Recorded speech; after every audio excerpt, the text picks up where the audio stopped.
Okay, I don't even know where to begin on this one. This is possibly one of the strangest interviews I've ever done, and I have spoken to a lot of weird people.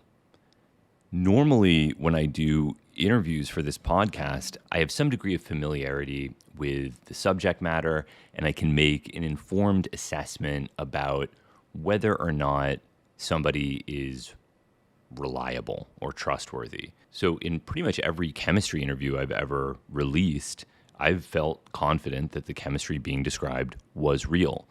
With the possible exception of that MDA chemist interview, because I think that at least exactly as he described it, it pushes the bounds of believability.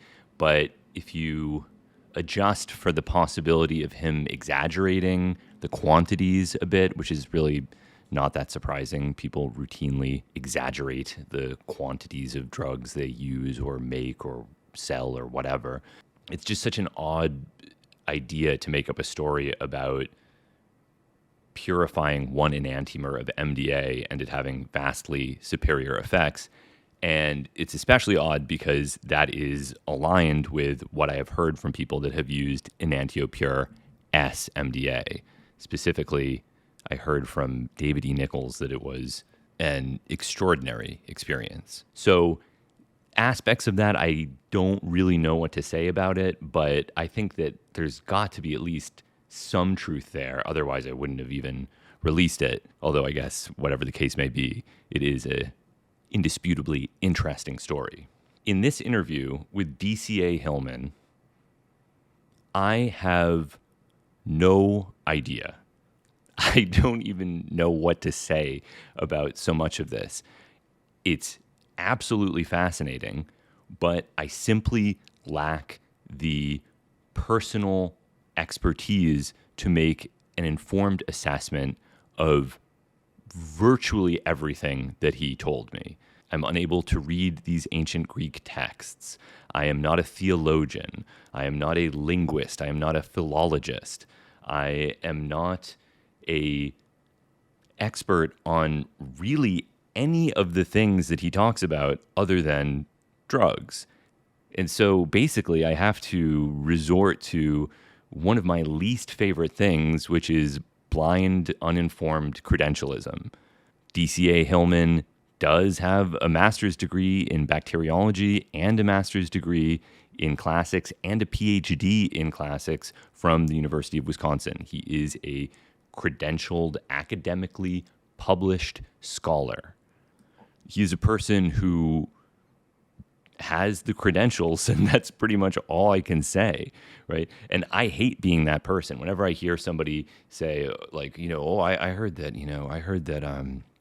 that saunas are really, really good, and because I heard it from this medical doctor, and he went to Harvard, so I think I do take that pretty seriously, and I think, man, that's a lazy way of thinking about truth, because anyone that has spent any time in academia knows very well that there are routinely people with advanced degrees from prestigious universities who are wrong about everything from things outside of their area of expertise to things inside their area of expertise.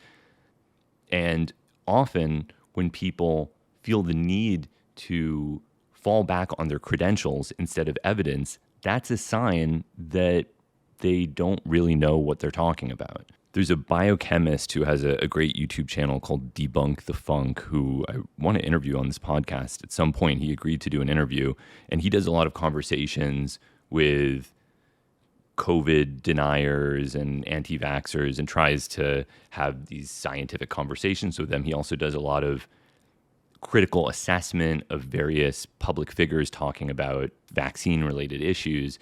And he was critiquing this interview with Dr. Drew. And every time Dr. Drew would say something like, well, the vaccine really does cause a lot of very serious health problems. And someone would push back, he'd say, and I know this because I'm a doctor, right? And it's like, oh, okay, well, never mind, we trust you. So I hate this sort of blind credentialism, but that's all I've got here. This is someone who has the requisite degrees to know what he's talking about, and it is certainly very provocative. It's not without precedent. Obviously, people like Carl Ruck have endlessly researched similar areas. This is not the first time somebody has brought up the possibility of psychoactive drugs being implicated in ancient religious practices.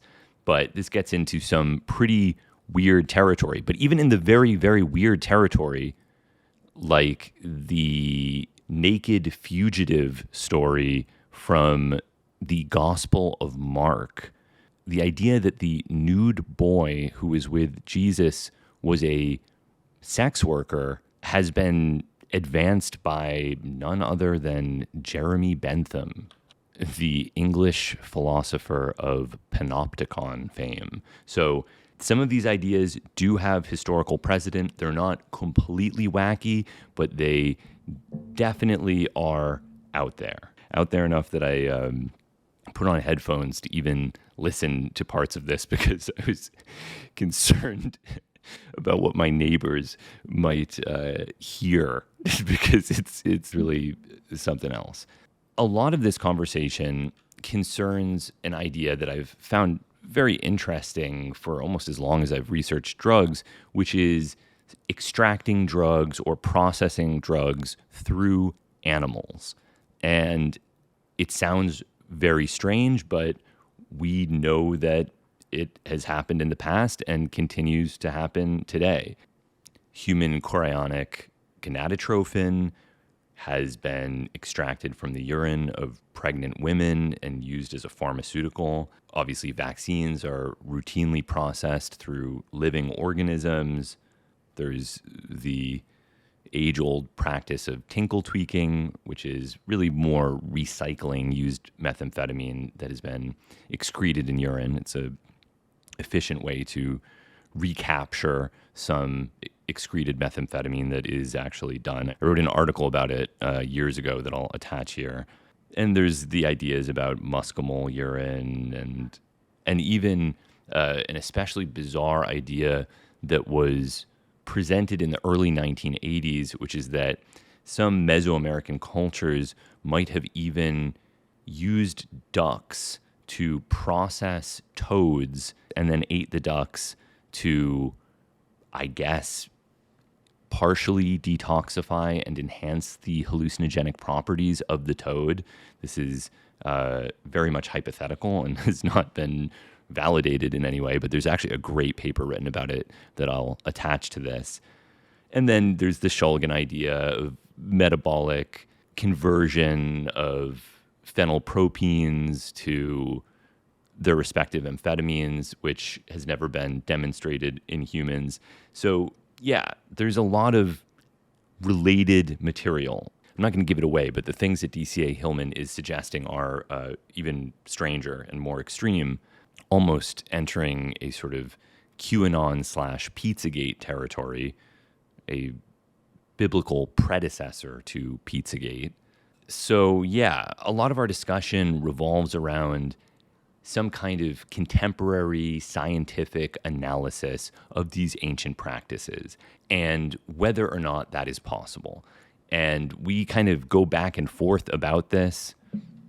One of the preparations that he describes, the Theriac, contains over 50 ingredients, and each of those ingredients could vary in terms of its potency and the location where it is acquired and an infinite number of other variables. I mean, many of these reported ingredients are very much psychoactive, whether it's aconite or opium or various snake venoms or things like St. John's wort. I mean, there's no question that this could and probably did have some kind of psychoactive effect.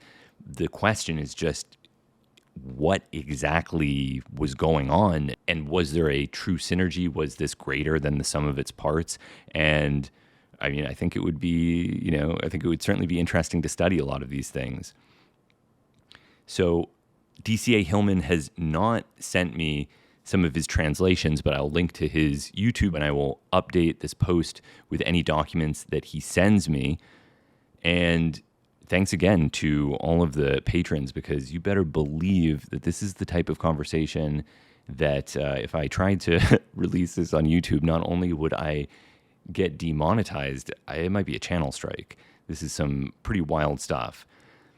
The Q&A is coming out soon. I wanted to say something about the collapse of Vice and this kind of psychedelic pharmaceutical thing that I discovered that's kind of shocking, and it just became bloated with stuff that I wanted to talk about and answering all these questions. So someone is already making fun of me for saying it's going to come out tomorrow, but it will probably come out in a day or two. I hope tomorrow. I'm working on it. In the meantime, submit your questions for the next Q&A, and I hope you very much enjoy this conversation with Dr. D.C.A. Hillman. I certainly enjoyed it.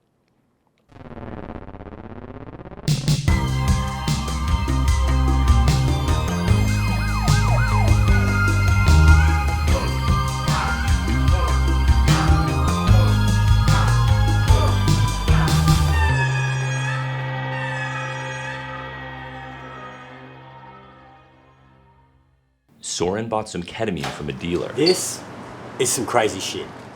You f***ing muppet. This ketamine's spiritual, if you know what I mean. Not knowing what that meant, Soren decided it would be prudent to send the sample off for analysis by Kykeon Analytics. He goes to kykeonanalytics.com and sees that their list of analyzed research chemical samples from vendors around the world shows a dizzying array of different compounds with different degrees of purity. Recognizing the danger of consuming an analytically uncharacterized chemical, Soren pays $20 for their simple qualitative analysis, puts the sample in a bag, seals the bag in an envelope, puts 3 stamps on the envelope, addresses it to Kykeon Analytics in Spain, and sends it off.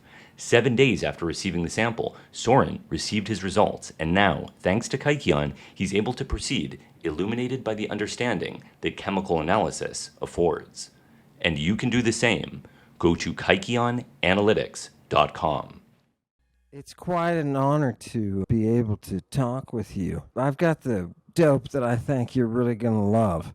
I think this thing is going to reach in and grab you and cause you to go places that, you know, your brain is just going to chase you there. I know it is. I've watched you enough that I know how that is. So I've got something really good for you today, Hamilton. I just want you to know that.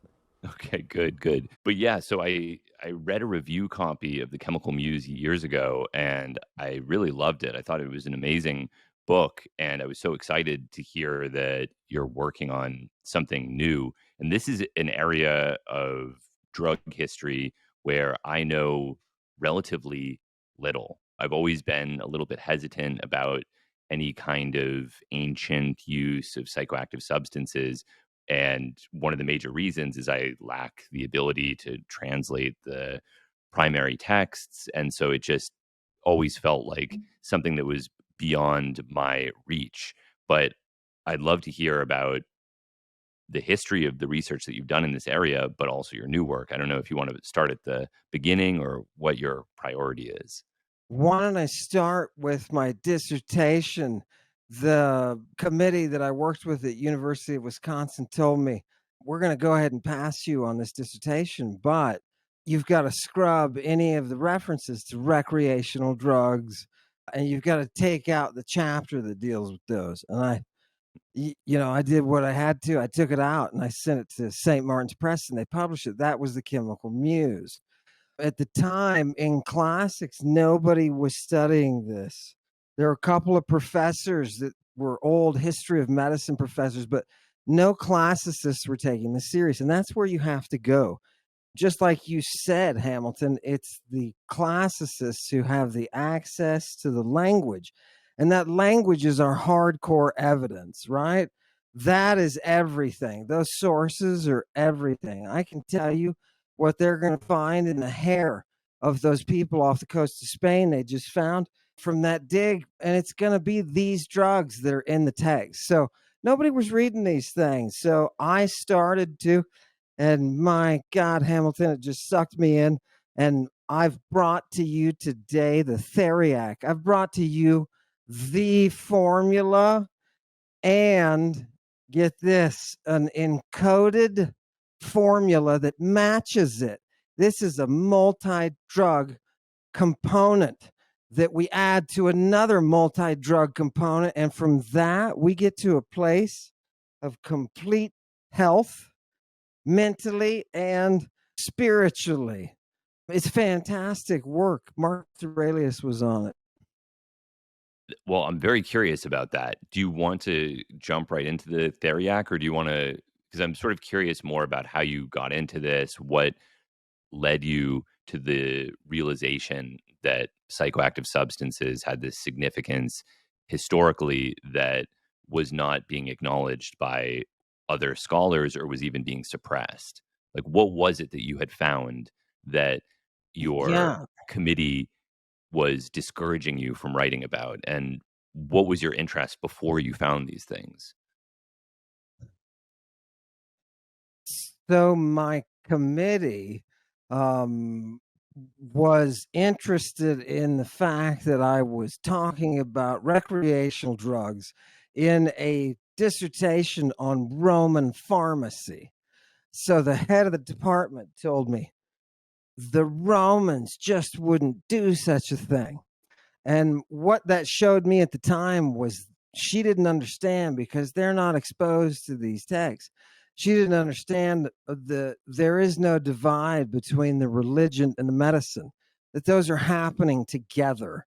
And when you have priests at temple complexes writing about all the different drugs that can be used in medicine and what they do, all of a sudden it opens up a technology. That's what we didn't know. We didn't have the technology of the ancient world at the tips of our fingers. Now we're starting to, just from a look at the chemical findings from archaeological sites, that's now spurring interest in the actual text. So in order to get my dissertation, I had to scrub everything that was recreational, which is fine. But then, of course, it was picked up by a big press because it's hot material. So it was from there, Hamilton, that I went deeper. I said, look, I've got to find the deepest of the dark.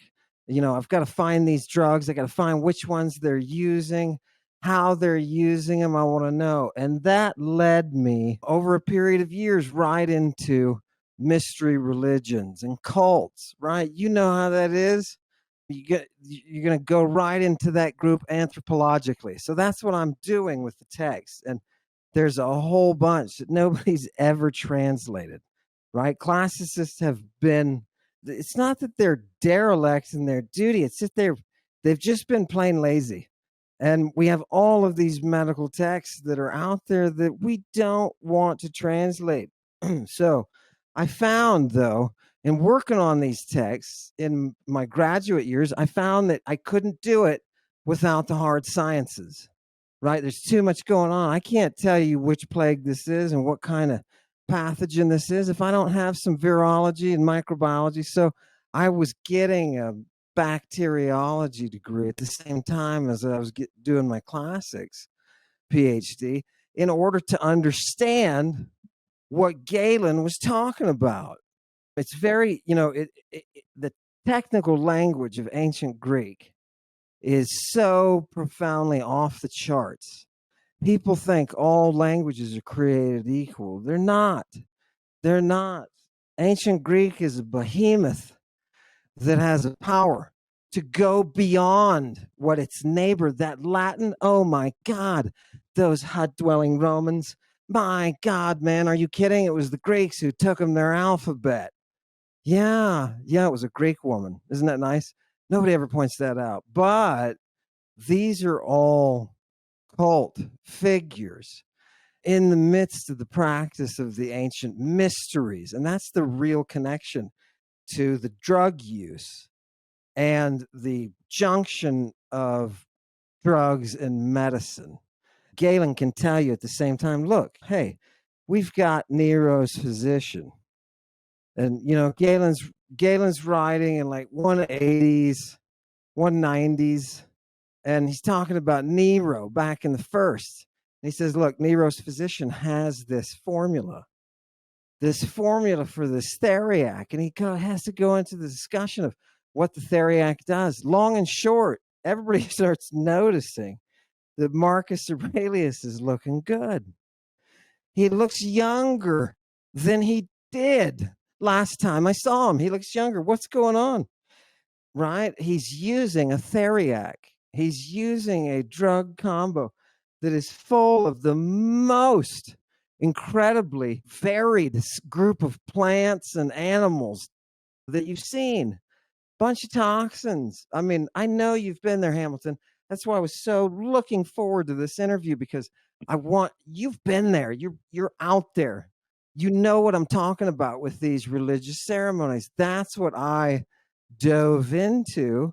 And thanks to all the magic, Hamilton, we got a ton of ancient magic in Greek, right? We have more ancient magic in Greek than other cultures have literature, right? Why? Because this behemoth of the ancient Greek was able to absorb and assimilate and elevate. Civilization is the result of ancient Greek.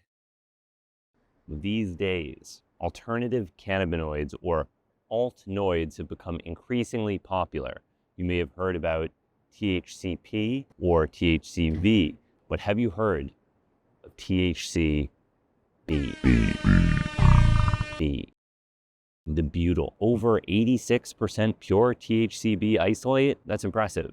This was just a year or two ago, a trace oddity that people only speculated about. Now we're living in the future. You can get THCB on the internet. If you're listening to this right now, you can just order THCB. What a time to be alive. Can you imagine?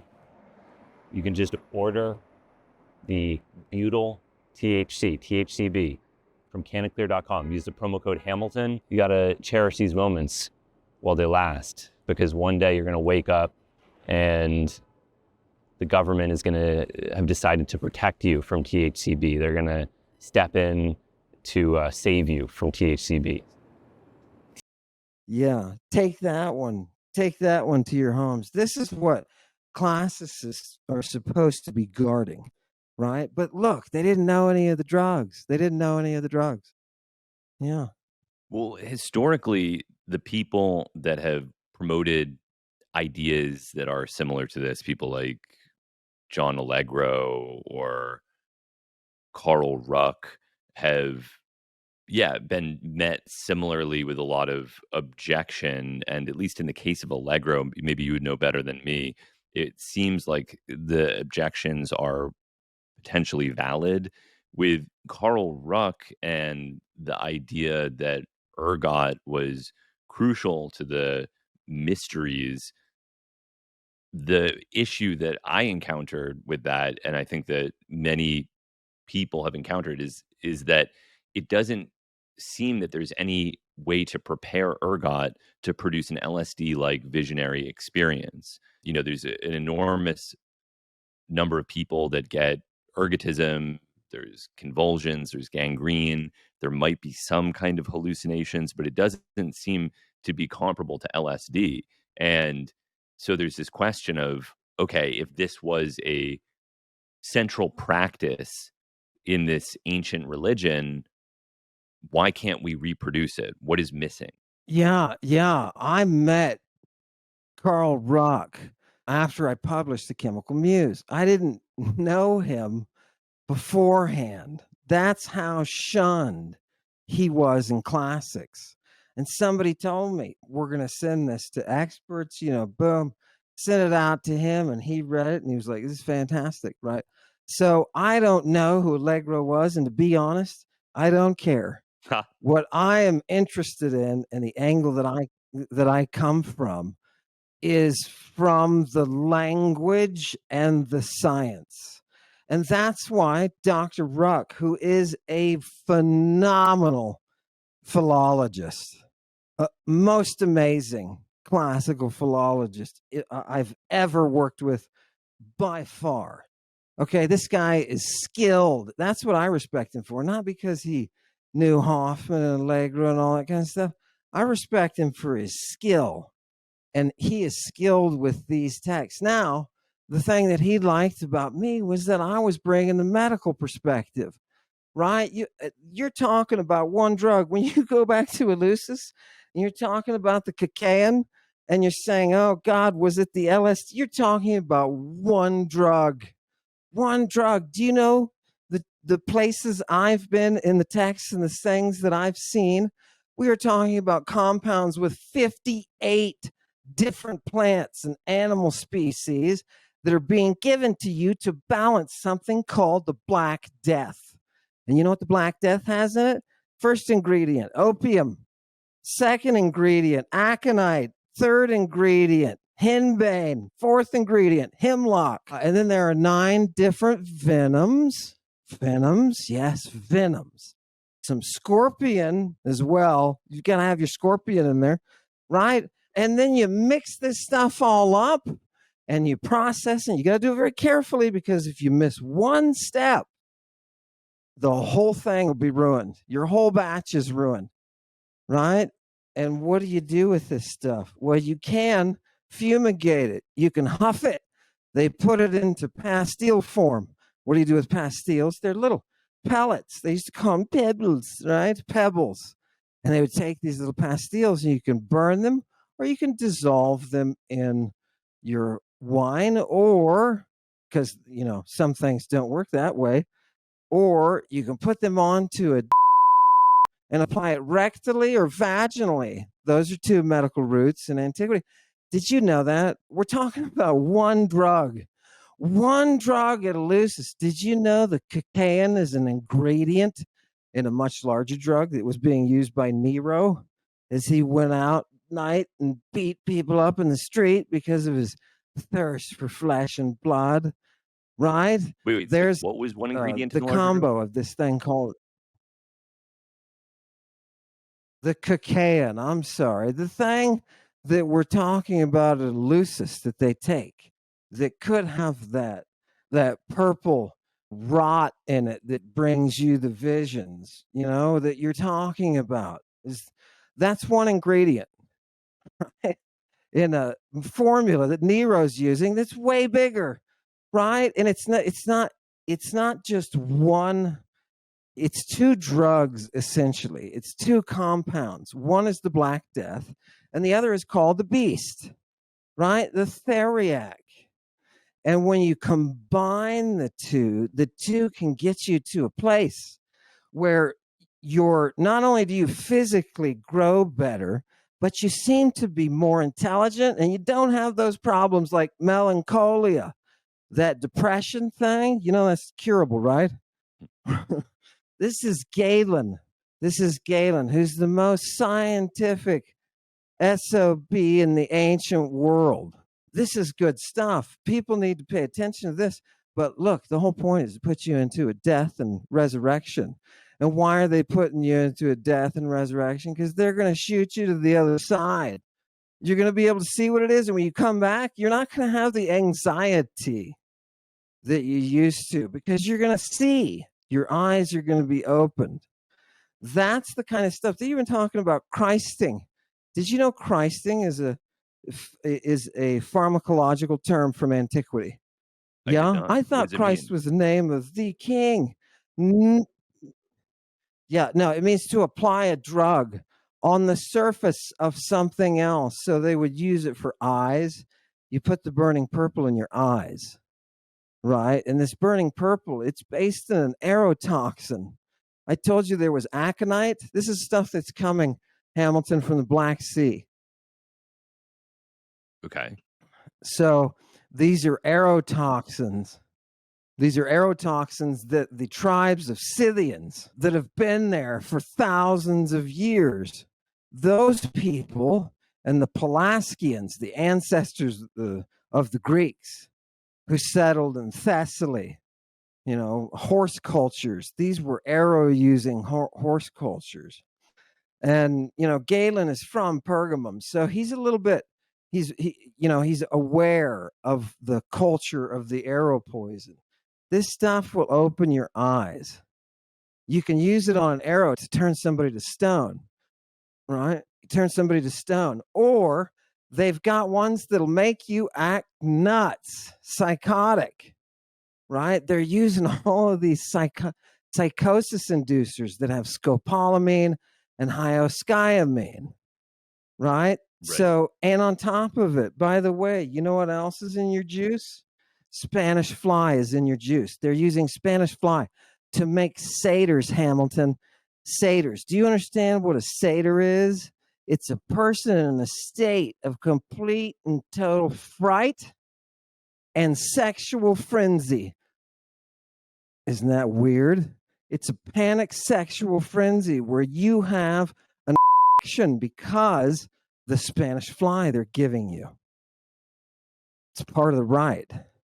And right? what is the So, function you of know, making somebody into a satyr? Then what? This podcast is also brought to you by Lucy Nicotine, a company that makes nicotine pouches, nicotine gum, and nicotine lozenges. I particularly enjoy the apple ice flavored nicotine pouch. It is a refreshing and well-formulated product. If you don't already use nicotine products, I recommend you don't begin. They're habit forming. But if you do, I think this is the finest nicotine product on the market. Thank you, Lucy. And in case this isn't already obvious, warning, this product contains nicotine. Nicotine is an addictive chemical. because they're going to put you into death and bring you back. But when you're entering death, they're going to do so with somebody singing her song in your ear as you are brought to orgasm, right? There's a reason the orgy is an orgasm in Greek. It's the same root. And what are they doing in the rites? Well, they're doing something to your brain as you're basically being killed, right? Chemically. And that's able to give you some sort of insight, something that you can bring back. And by the way, when it comes to the mysteries, very intelligent people were doing them. Cicero, for example, were doing them and saying, look, if you haven't been initiated, you know nothing. You're right. You haven't been born again.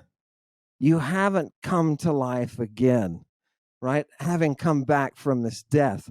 And it turns out the Galene is what they call that Theriac, Hamilton, that they give you in conjunction with the Black Death, right? And by the way, they have to tie you up during this time because it induces psychosis, right?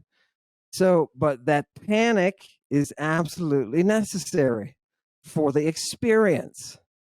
Right? You see how guided this was? It's amazing. The technology is amazing. So you put your person into a state of psychosis where they're sexually aroused and in panic, and you tie them down, restrain them, bring them to Patreon. And because you have given them the Galene, which contains what?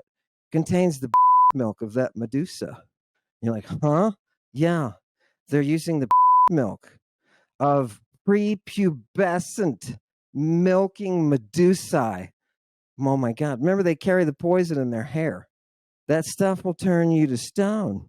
It's a paralytic. It'll drop you on the spot. What is it? Right? What is the milk? Oh, it's the milk of a priestess who are described as having that are prepubertal or grape-like. These they've been raising on the venom, right? On the compound venom. So what do? They make, oh, I'm sorry. I should have backed up. When you're about 7, in your 7th year, you can be dedicated to the temple to become a Medusa, to be trained. What is a Medusa? In Greek, it just means a guardian, right? It's almost like an administrator, but it's more like a forceful administrator. So they work with the temples. Where is the central power? Right? People don't realize it. Greece was not a nation. It never was. It was just a bunch of city-states. Right? That's it. And their unity was driven only by the oracles who told them where they could set down colonies, right? Whether or not certain tyrants had to be dealt with, right? They were the political power of the ancient world. And these oracles are the ones that are performing the mysteries. Why else would we listen to a teenage priestess unless she could be possessed by the god himself, right? That's the physics. That's the quantum physics behind their thinking. So that whole possession thing is absolutely necessary. It's a part and parcel of the healing cult.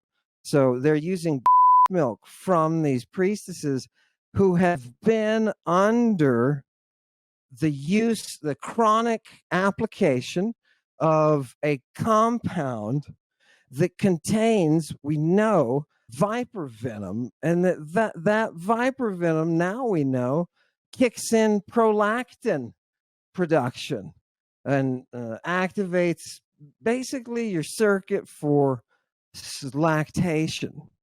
So these venoms, they're using these venoms to what they called burn off your mortality. Right? I always thought that was cool. Would you like to have your mortality burned off? Yeah, that sounds so. For people that don't know a lot of the background, could you just contextualize this a little bit in terms of who is involved with this? What kind of person participates in these ceremonies? When do they do it? Why do they do it? Is everybody doing it? Who is formulating these concoctions? And based on our contemporary understanding, what is the pharmacology of what's going on? I mean, just give me a little bit of context of what this might have been like for a average person in the ancient world. I guess the average person wouldn't even have access to this, right? You can't say average. I tell all my students, anybody who tells you, takes an average or tells you in general about antiquity, you're talking about such a large time frame and change in human civilization that nothing is general. Nothing applies all over the place. I would take us back to the late Bronze Age when we first see those poisons being used extensively, as if people have an understanding of dotes and antidotes. And that's exactly how they refer to them. And that people started using in the Bronze Age these extreme, even toads, they use these extreme toxins and experimented. And Galen tries to help fill in the history and talks about who could experiment and who couldn't, and where the push for the knowledge was. Well, these are in Scythian tribes that in an area of the world in the Black Sea, late Bronze Age Black Sea. That's where everything is happening, right? Chemically, that's where everything is happening. That's where these witches come from, right? The oldest, remember our word in English for medicine comes from the name of one of these women who became eventually the queen of Babylon. Yeah, her name was Medea, and you and I say medicine because of her. So what was she known for? She is an historical figure. Before there were any epics composed by a guy named Homer, there were epics about a woman named Medea, right? She was the big topic. She is that power behind all of the Greek oracles. And the Greeks knew this and write about it and write about the fact Pindar immortalizes her very own prophecies, right? So, okay, this technology, what is she known for? She's known for her understanding of the medicines, how the drugs work, both the lethal ones that they call the thanasimoi, those are the death inducers, right? And you've got to remember, in the late Bronze Age, none of the there's no prohibition movements. There's no outlawing. Drugs are a part of nature. And you are stupid if you aren't plugged into the nature around you. That's just the way it is. And from that culture develops this thing that ultimately is still foreign to the Greeks. It's still foreign technology, but that they have to embrace, and the doctors have to examine. They have to figure out what to do about it. And it's a dote and antidote using toxins, the drugs that they're using. And they are doing chronic exposure. So you can take the drug, prepare it, right? Everything always has to be prepared, right? And you can drink one that doesn't work when you drink it, so it has to be administered this way, but when you put it in the eyes or you put it up the rectum, then it works. That's the kind of technology. Well, they're opening slits, they're making lateral slits on their limbs, and then taking a scene taking a medicated bandage and wrapping the wound so that the drug that's been impregnated into the linen wrap, it will absorb into your body. Well, they do this chronically with the venoms on girls when they're dedicated at 7 years old. And by the time they get to 12, 13, they're full blown growth hormone influenced, walking terror, half virgin, half viper, they called them, because of the poisons. And they supposedly kept the poisons in their hair, which was to drip down onto the arrows that they're using to administer the very quick acting paralytics that they've got. Well, they're also using these things in medicine in the late Bronze Age. We have it in the hymns, right? They're using the oestrus, they're using the eos, right, to induce an oestrus, a state of mania, right? They call it getting stung by the gadfly, right? You want to get stung? Well, when a woman is giving birth, you can sting her with that gadfly and put her into a place that she relaxes and birth. It's really weird. It's probably doing something with the oxytocin and inducing, but it's a pregnancy inducer, right? Now that's funny. You mean one drug that will paralyze you on an arrow will induce pregnancy, will induce delivery, excuse me? Yes, that's what they're using it for. This level of technology is coming out of the Bronze Age, and they are finding people off the coast of Spain, old spread of this culture, which gets as far as we found hair, Menorca, we found hair with nightshades in it, right? And people are wondering, why do they have this in there? Don't they know that this causes insanity? Well, exactly, right? But you balance that with the Theriac. The Theriac is the key. Remember the beast in the apocalypse? That's the Theriac. People don't realize it. I sat down with Dr. Carl Ruck and presented this to him, and he laughed and he said, that's better than anything I've heard out of Harvard. And if you look at the apocalypse, just linguistically, right, he's describing numerous times the use of different drugs. People talk about the wheels of Ezekiel. Oh, the wheels of Ezekiel. What are the wheels? Right? It's a term for a drug. It's a trohiskos. And they use those in the application of drugs. You can take one of those and stick it into your rectum, right, in order to induce the vision. What are you going to see? You're going to see clearer than you ever have. You're going to have that reality. This kind of technology they're using, and it looks like they're doing it to the extent that they're changing human development, that they can give you hormones or hormone analogs that will react with your body in a way to create an enhanced form. So, it's not odd that the early Christian mystery cult was all about the venoms, right? Jesus said, I'll give you one of these thanasimon. Like, you can take one of these deadly drugs, these death inducers, and you won't die, right? He says that in the Great Commission to send out those people. And, it's perfectly fits within the context. If you don't think Jesus Christ was the biggest drug user on the planet, you have not read the original, right? His very title is a drug title. And by the way, I just want to set the record straight, Hamilton. Okay. We all know that Jesus Christ was arrested in a public park at 4 a.m. with a naked boy. And the first thing that came out of Jesus's mouth is, I am not a child trafficker. That's in the Greek. What is he doing with that kid? The kid just has a bandage on his private parts. He has a medicated bandage on his private parts, right? This is not a new idea, right? Nonus himself says that, look, what they were giving Jesus on the cross is an antidote for the viper venom, for the dipsas. What does it do? It makes you thirsty. Remember, Jesus is so thirsty.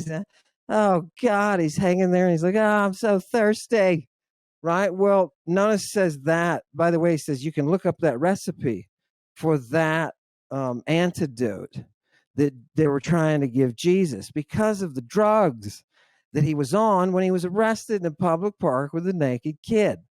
Now, funny thing is, people say, what does the naked kid have to do there? Guess what? Naked kid is producing a substance of communion. Oh, yes. This is the genius Wait, wait, wait, wait, of wait, what wait, the wait, wait, wait, Greeks then wait, wait, did wait, wait, wait, wait. with that. So Yeah. Jesus is with a naked Yeah. child with bandaged genitals. He says, I am not a child trafficker, but he is using the naked child as a drug. This podcast is also brought to you by Matcha.com.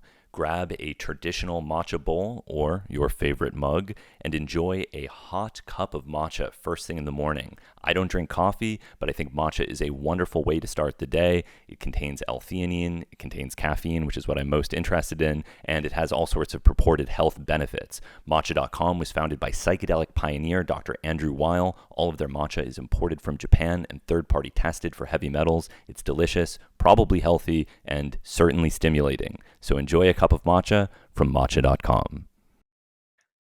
In the text that we have, which is Mark from the Bible, Mark 14:51 and 52, Jesus is there with the naked kid.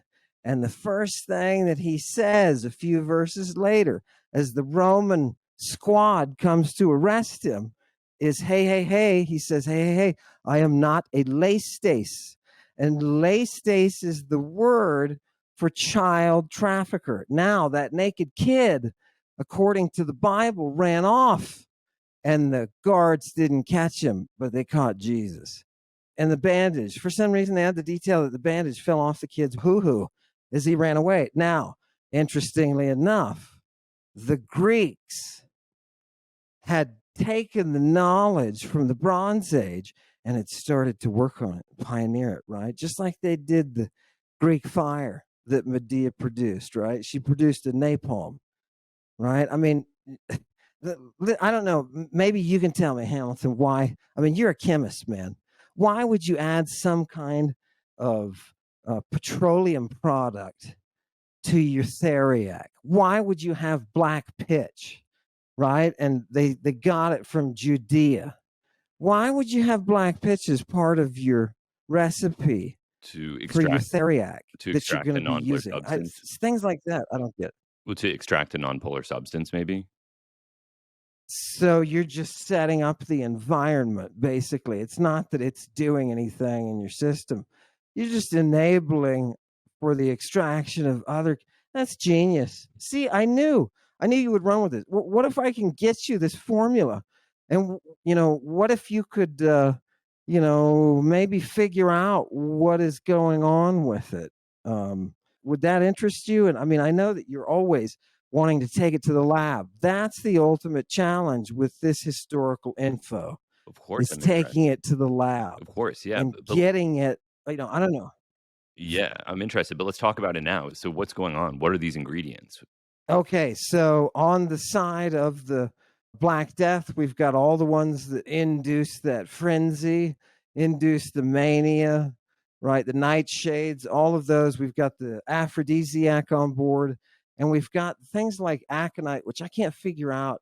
There's a couple things there that I can't figure out what the chemistry could possibly be doing. Okay, but we take that and we combine that with the Theriac, which I'll send you. It's 66 ingredients. Actually, you've already got it in that wonderful dissertation from Exeter from 2013 that I sent you.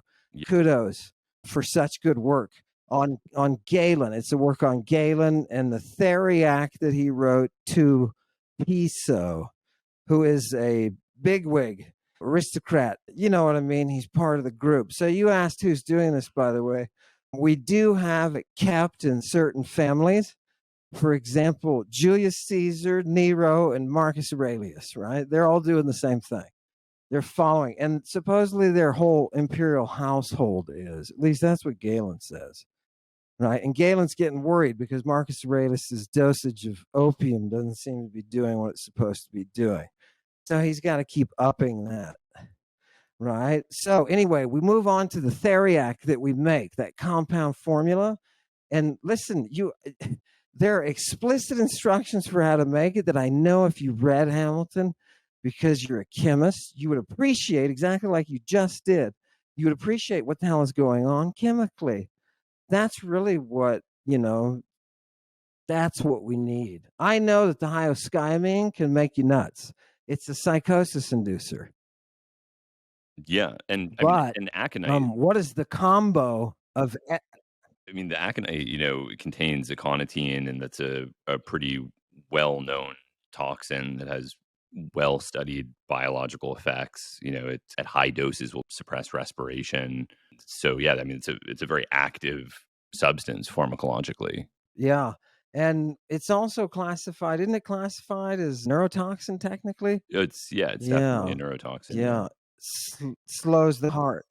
yeah. Yeah. So Yeah. so you've got this So all of cocktail. these, they're using them in And so, what is Jesus doing with this naked child, though? Like, Go ahead. what is Jesus doing with the naked child? Is the idea that the naked child is being chronically administered a drug so that they're able to produce a drug themselves, like the milk of these women who have been given snake venoms, or what is going on here?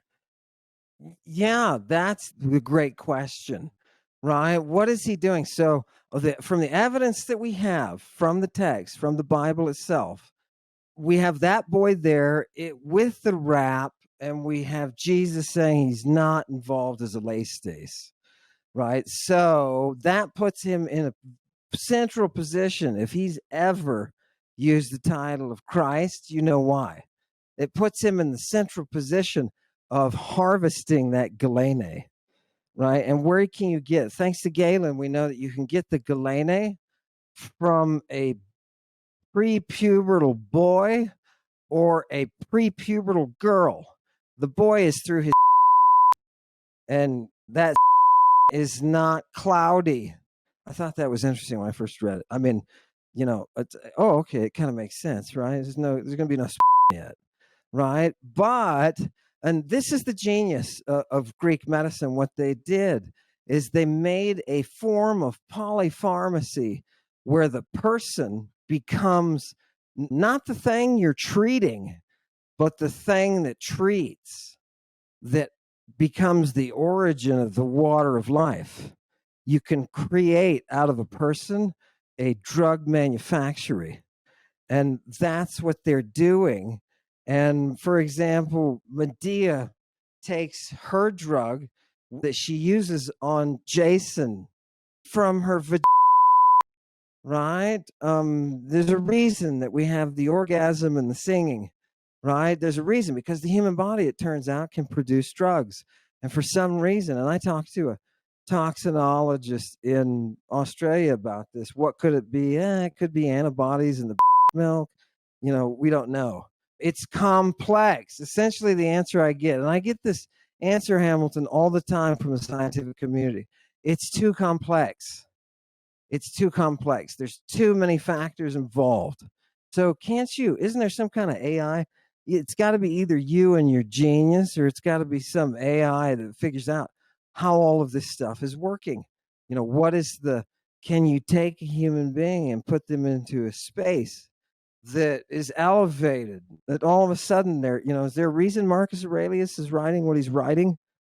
Right? Is there a reason that all of a sudden he seems to be doing so well mentally? And Galen tells us, hey, this thing will make you live many more years than you would normally. I mean, if you were to recreate the And by the formula, way, yeah, it's also a treatment. Yeah, sorry, it's also a treatment for cancer. I'm sorry, I want to interrupt you. If you were to recreate the formula, yeah, you could do animal experiments and get an idea of what types of broadly speaking, biological effects the mixture is having. I mean, there's also the good old fashioned technique of self experimentation to recreate it and then try it yourself. What are we gonna do though? Because the water of life comes from we'd have to have, we'd have to have a priestess. See, that's the magic of the mysteries. It is an incarnation. That priestess is able to that which gives you ionic life, right? There is no such thing as eternal life. People have not read the Bible. I used to tell this to my seminarians. None of you have read the Bible. Don't point at me and quote a damn thing because you have not read the Bible. I'm telling you, if you haven't read it in its original, you haven't read it. And you're going to miss these things like that bandage that was on that naked kid's private parts. You're going to miss that kind of stuff. On the medical side, that's normal, right? That's normal. That's why. So someone like me who worked on the medical text, we're going to have an understanding of an antiquity that you're not afforded today because our scholars, no thank you, have managed to ignore what is the most important, probably the most important aspect of the ancient world. Galen says, by the way, that the use of these drugs and the damaging potential they possess is the greatest threat to humanity. And he's saying this in Rome in the second century, the end of the second century, right? Are the cults using these? Yes, the cults are using these. Are the Christians using these? Yes. The Ophites, whose name means they're a Christian sect and their name means serpent, they're using the venoms in their own right. And by the way, they're getting it through a right? Don't let that surprise you. The Roman officer corps is doing the same thing in their little meetings of Mithras, right? They're using the human compounding mechanism so that we could make you, Hamilton, the dispenser of that which gives us life. Would you like that? If you're looking for a kratom product, allow me to recommend Top Tree Herbs and New Brew Kratom Kava Green Tea Seltzer. Both are third-party tested. These are pure products that I can personally recommend. New Brew is a delicious carbonated Kratom Kava green tea seltzer. And if you're looking for a nice, simple, tasty Kratom tea, go for Top Tree Herbs. This is your health. So you should get something that's tested. You can get 15% off using the promo code Hamilton. Thank you, Top Tree Herbs and New Brew, for your sponsorship. It's a fascinating idea that really doesn't have many or any parallels in our world. The idea of using the biotransformations of an organism to produce a drug. I've seen this mentioned. I think there was an idea of feeding ducks toads. Do you know this idea?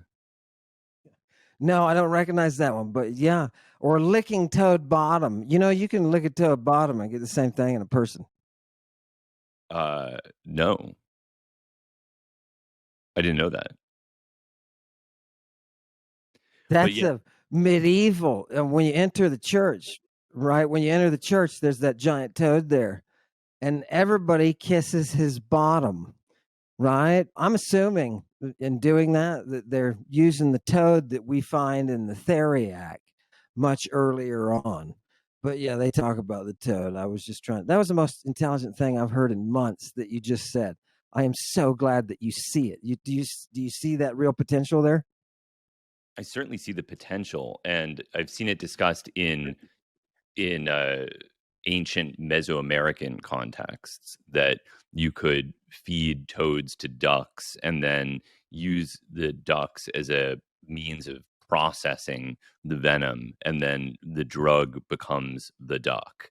But and this is something that Shulgin was very interested in during the early part of his career, was this possibility. It's somewhat evidence based, at least in animals, that you could take the essential oils from various plants like nutmeg, or you could do this with sassafras as well, I think it was a rabbit that they tested this in, was capable of nitrogenating the double bond in these allylbenzene essential oils. So you could conceivably convert Elemecin to TMA or safrole to MDA or really any phenylpropene to its respective amphetamine.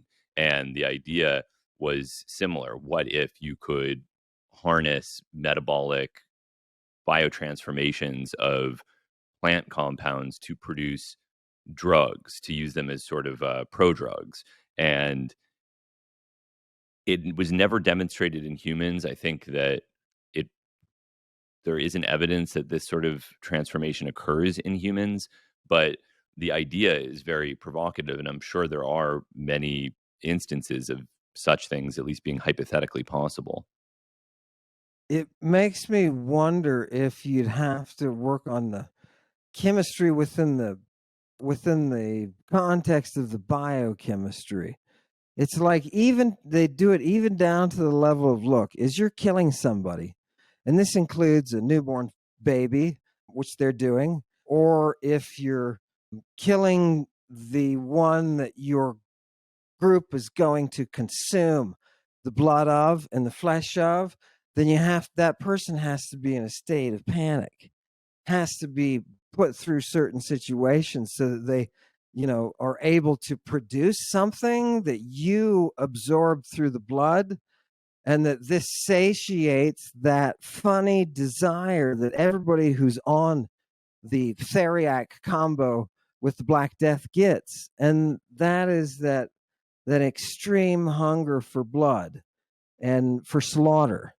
And as I'm reading this stuff, I'm asking myself, okay, so I understand that they're changing. They're using the drug to change kind of the way that you think and perceive. And I understand that they're using the drug to kind of transform you physically.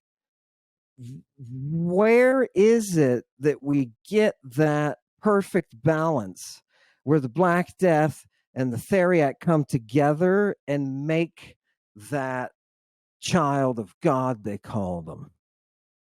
You burn off your mortality. What kind of place? It makes me think that we're going to have a ton of biochemistry contacts to find out what's the human body doing to it. I mean, you're a chemist. You could take all of this and analyze it just like you just did and say, okay, it's likely that these substances are predominate. But now what do we do when we take those substances and say, how is the body using them? How is the body responding to create an even bigger drug that now they're getting from a priestess into a tripod?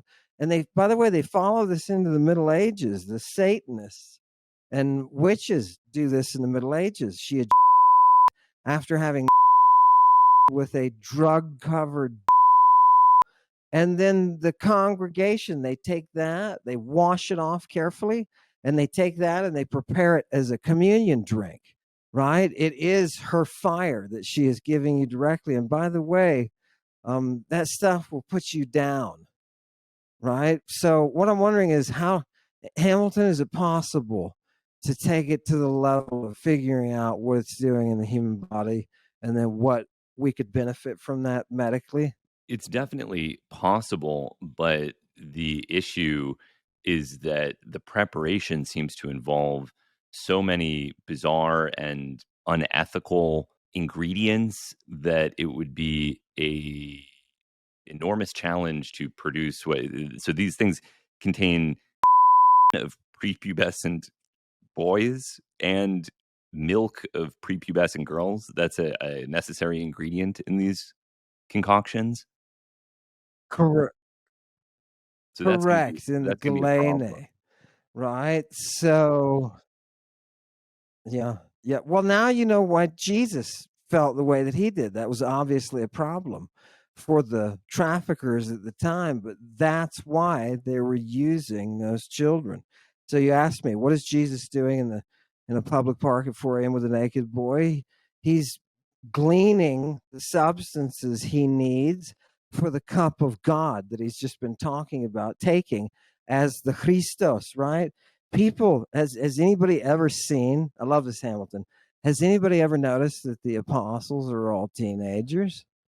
Has anybody ever noticed that?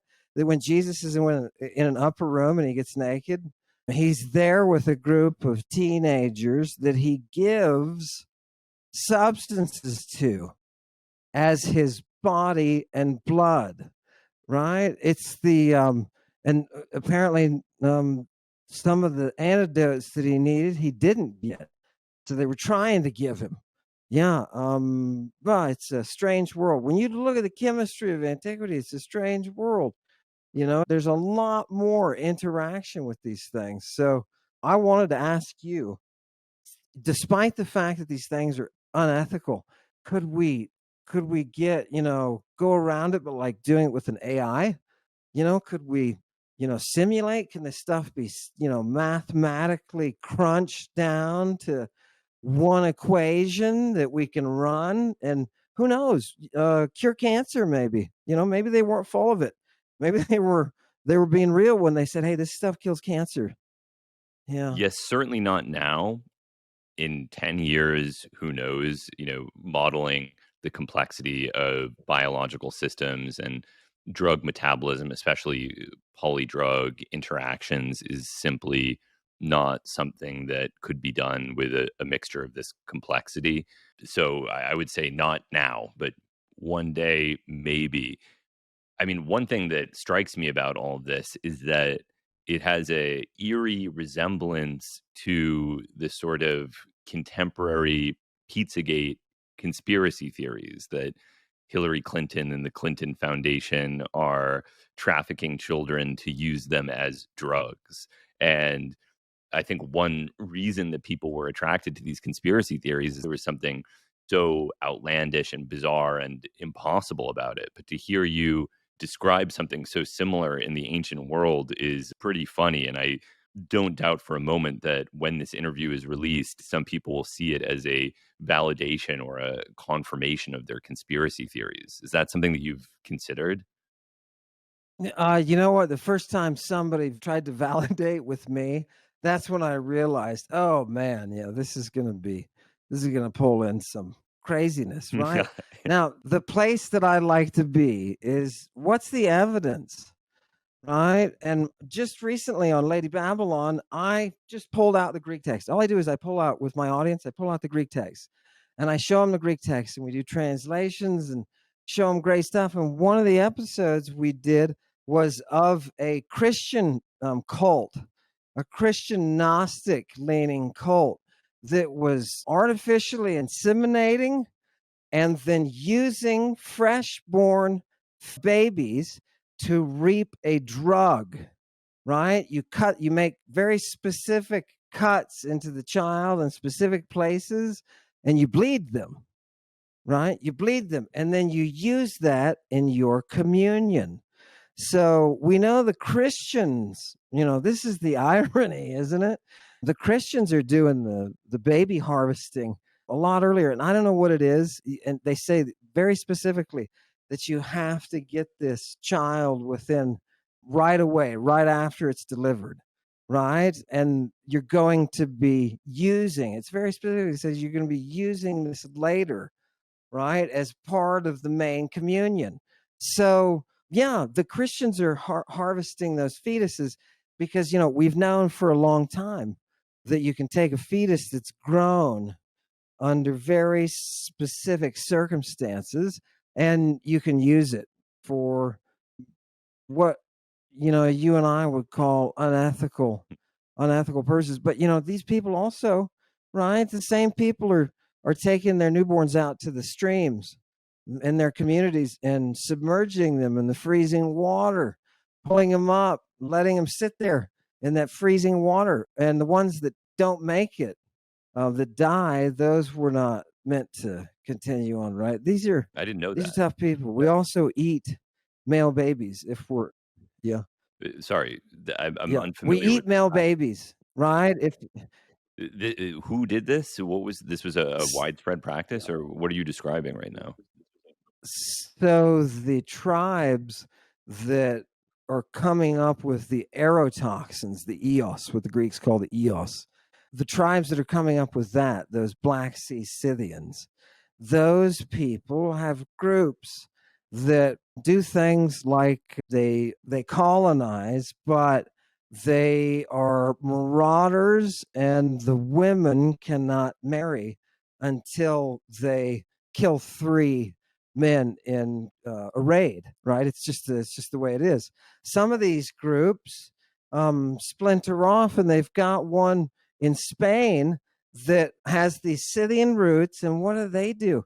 They take their children when they're born as a boy and they eat them, and the girls they raise, because it's an all girl tribe, right? These are relatives of the Amazone, right? Then the Amazonians, and people think, what, the Amazonians, that's myth. No, we have graveyards in Athens where people were buried who were in those battles with the Amazonian women, because they could kick your backside, man, not only from the toxins that they had that they were using on their bows, but those women were so serious, they would change their bodies to become the best archers that they could.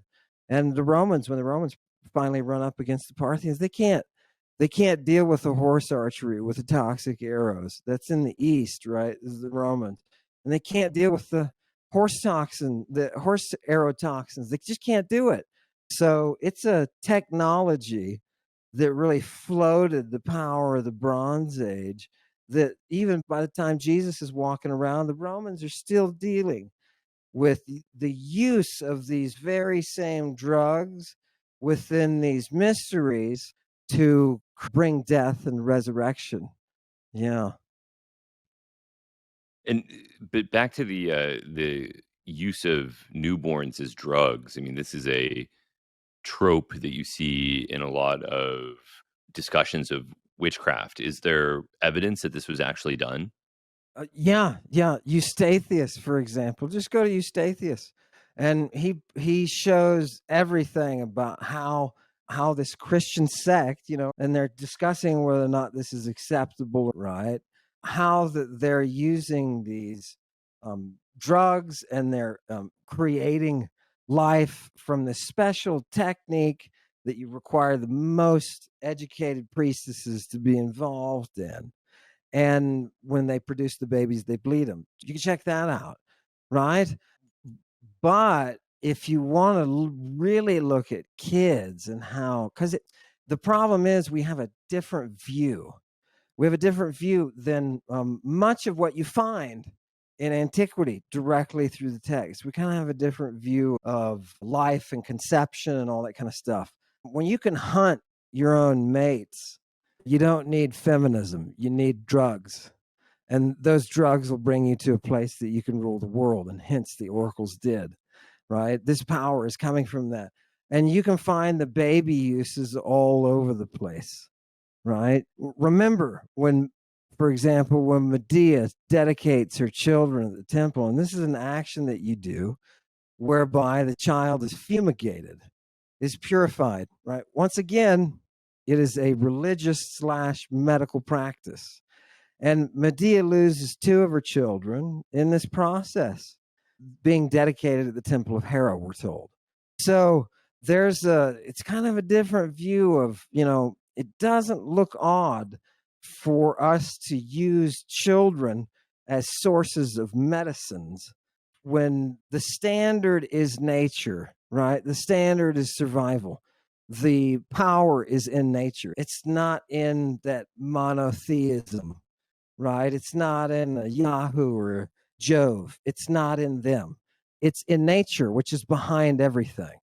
So if nature says that baby that you take, imagine a newborn mother taking a fresh born kid and putting him into a freezing stream.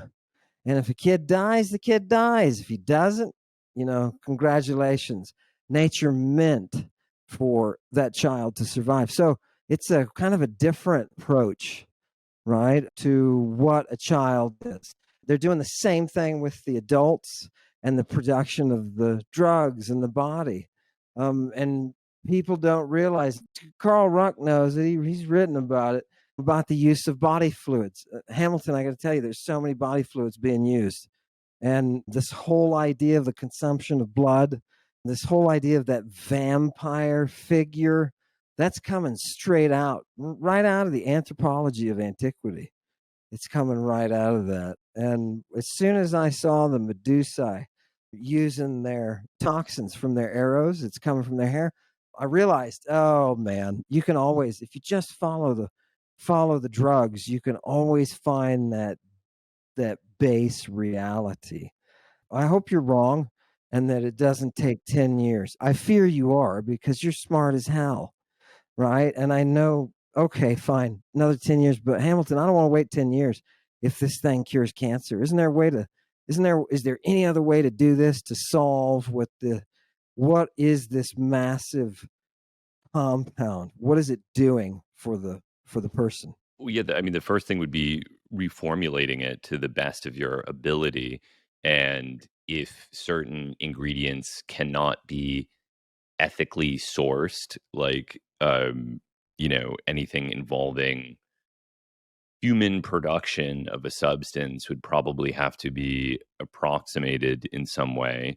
Um, okay, so I mean, let's lay it out. What are the ingredients that would be necessary for this concoction that would be impossible to ethically produce? Anything produced by the people.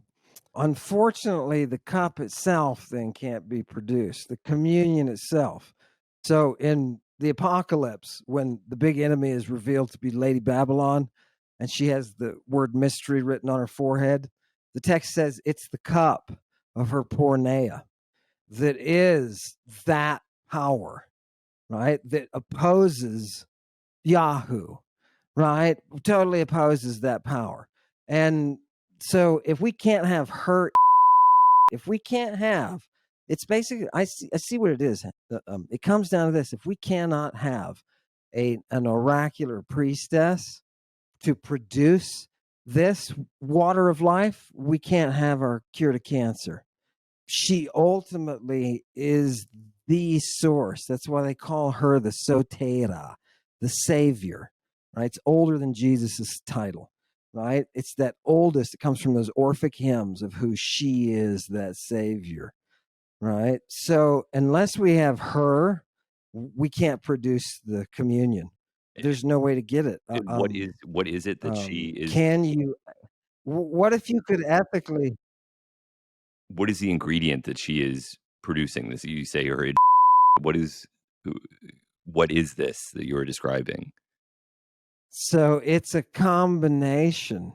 It's a combination of what she is putting on the and what she is producing with her body. So if she is that oracle, she will be in a position to dispense that life-giving water. But she is a vestal. So she's not being right now, although they do refer to the presence of the god, like Apollo when he entered the oracle, right? These are specific events. When he entered the oracle before she prophesied, that was often described in context of, but it was a kind of a cosmic, kind of a full body, not a, there's nobody actually entering the room because these are virgins. The early Christian cult that takes this up, right? Remember that Paul the Apostle is immune to viper venom, and everybody's, what the, right? And he shrugs it off. And Jesus is holding up the snakes, right? Saying, I'm going to teach you how to do this, right? And I'll give you this drug and it won't kill you. All of that is coming from this very same tradition. But you have to have that human cup to produce the ambrosia, or that's it, or you don't get it. All I can figure is it's what is coming from her body that would come naturally in a with somebody who had been put through the rigors of that priestly training. So however their body has been changed, they're producing that form, but they're also using specifically what they call the burning purple, on that, right? And it's got its own formulas, right? We're talking about the myrrh, right? We're talking about the oil from you add the nard to it, right? Another, more botany. And that thing covers the though that she uses to bring herself to, and that product is then your communion. So yeah, can we ethically source that? I don't know. Here's the other thing about what you're describing that I think is really important. Everything that you're saying is extremely interesting from a symbolic, non pharmacological standpoint.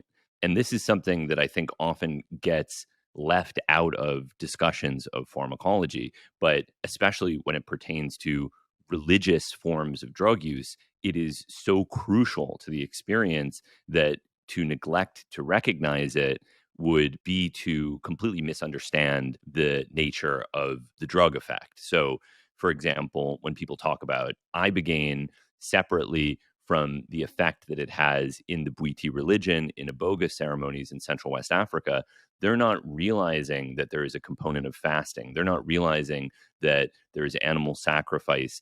And if you were to say, okay, what is the pharmacological effect of this animal sacrifice? I imagine there wouldn't be one, but there's a psychological effect from the symbolism. So you'd say, what is the pharmacological effect of burying someone alive with their head peeking out of the soil and asking them to look at the stars while they're tripping and buried in the ground overnight? What is the pharmacological effect? Well, there might not be any pharmacological effect, but the psychological effect from the symbolism of that action is going to be tremendous. And this is often neglected because it's almost impossible to study, certainly impossible to study in animals. So when you think about all these things that you're describing, the sexual elements, the sacrificial elements, the symbolism of venomous animals, all of this is going to confer a psychological dimension to the experience that would be very difficult to study in an abstract way, especially if you were to remove it. You would lose all of that. And this is another reason that I would say that not only is this something that would be essentially impossible to study with AI, it's something that I think would be impossible to study without a complete recreation of all of the symbolic psychological dimensions of these rituals. I don't know if you're familiar with the book The Serpent and the Rainbow by Wade Davis, but he describes this idea of zombification as a part of voodoo religion in Haiti. And the zombification formula is very complex. But if you were to reduce it to its simplest form, it would be tetrodotoxin containing pufferfish that induce a state of paralysis, and the paralyzed victim is then buried alive. And once the effect of the drug has subsided, they are exhumed and they are then a zombie. Now, I think for people that have never experienced some of the cultures in rural Haiti or have never seen voodoo ceremonies in person, they are going to lack the ability to appreciate the symbolic, psychological, religious dimensions of the culture, which allow things that otherwise might not be possible to actually happen, right? You can't pharmacologically isolate the zombification phenomenon from the voodoo religion because it is the religious cultural matrix in which these practices are thought to occur that really allow it to exist. One prerequisite is probably believing in the idea of zombies. So to be raised in a culture where you grew up thinking that zombies are a real thing, to not have a materialist awareness of pufferfish derived neurotoxins, to not have a pharmacological understanding of deliriant plants, all of this works in tandem to allow a effect that would otherwise be impossible to achieve.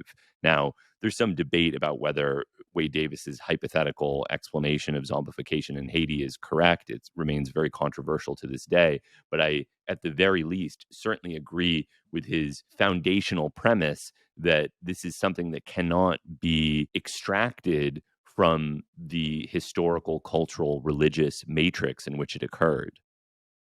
I wonder if that's why the song is such an important element in the mystery, because they've got that Medea who's singing that song into your ear while you're being going into this death place, into this death mode, and then bringing you back. And it's that song, they say, that's most important.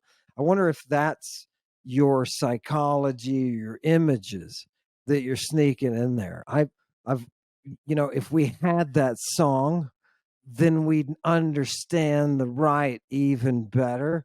Unfortunately, it was written on a golden fleece that a dragon protected. And yeah, and it's been forever lost to history unless you look at Valerius Flaccus, who's one of the Quindecim Viri, one of the people who had access to the Sibylline books. Not the Sibylline oracles, the Sibylline books. Remember, they called Christians Sibylists before they called them Christians, right? For this reason, they're into those songs that those prophetesses are producing. I wonder, Hamilton, is that how they're controlling?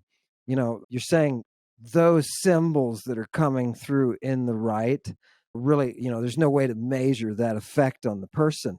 Maybe that even affects the way the drugs are working in the body, right? You putting the person into a state of mind with those drugs. Pliny says the Magi have drugs that are so strong, mania inducers specifically, that are so strong that you can extract any information from them you want. So these are used, the drugs these Magi use are used by tyrants, right, to get information, because the magus will become whatever dark form it is that needs to pull that information out of you. So, I mean, that's like an extreme example of how the psychology will, the symbols will affect the psychological response to the drugs. Oh God, I love that. I love that. Because it's something that we don't consider because it's completely absent in our current medical practices. Nobody, you go to a doctor, you say, I can't focus. They write the word Ritalin on a piece of paper. You bring it to a pharmacy. They put the Ritalin tablets in a plastic bottle and you go home. And that's it. There's never a moment where they, shake a rattle around and light a candle and spit alcohol in your face and say, I am giving you a potion that will provide relief from the demon of attention deficit and you will suddenly be able to focus. All of that is so absent from our culture that it's very easy to forget that not only was that present in most historical medical practices, a solid argument can be made that it may have been the primary medical intervention. Do you think that the resurgence or the creation of the psychedelic renaissance that we're entering, where people are going to be looking for the use of drugs in mental health, do you think this is going to provide a platform for us to get to a place where we could bring back these practices and this type of medicine? Well, I mean, I think that so much of this has been relegated to the fringes of the fringes, right? Carl Ruck, as you said, is somebody who was really not taken seriously. And even among people in the psychedelic world, these questions about ancient use of ergot were just a kind of speculative, hey, wouldn't that be cool? I wonder kind of thing. But as more and more people become interested and it becomes less fringe, then inevitably more people are going to begin seriously researching these questions. I mean, you are just one person who understood the significance of drugs in these ancient practices. Imagine if you had 100 people like yourself, what they might find. So I think that it's inevitable that as more people become interested in this subject, that there will be a greater understanding. That said, I still think there are these fundamental issues with reproducibility in some of these ancient preparations. And you're exactly right. For two of the ingredients that are on there, we can't find anymore, right? The ancient silphium that I'm sure you've heard of, and it was such a popular drug. It was processed in Libya, North Africa, and Galen went down at one point in his career and bought 20,000 tablets of it, right? Just an inordinate amount, just ridiculous. But that's how common it was. We can't find it anymore. It was a miracle drug in antiquity, Well, someone but found we it. can't find it. Someone And found then it. they've got Limnian Earth. Did they actually find the original? I thought they found like a relative. They found a plant that seems like a very strong candidate for being the original silphium in Turkey. The species was Ferula drudiana. Fantastic. Well, there's one down, right? There's something they call Limnian Earth too.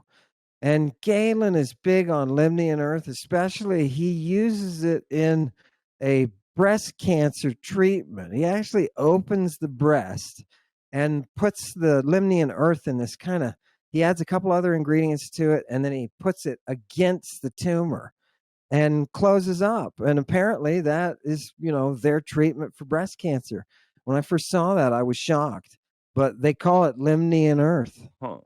One of the difficulties with recreating some of these things is that when people have tried, it hasn't been successful.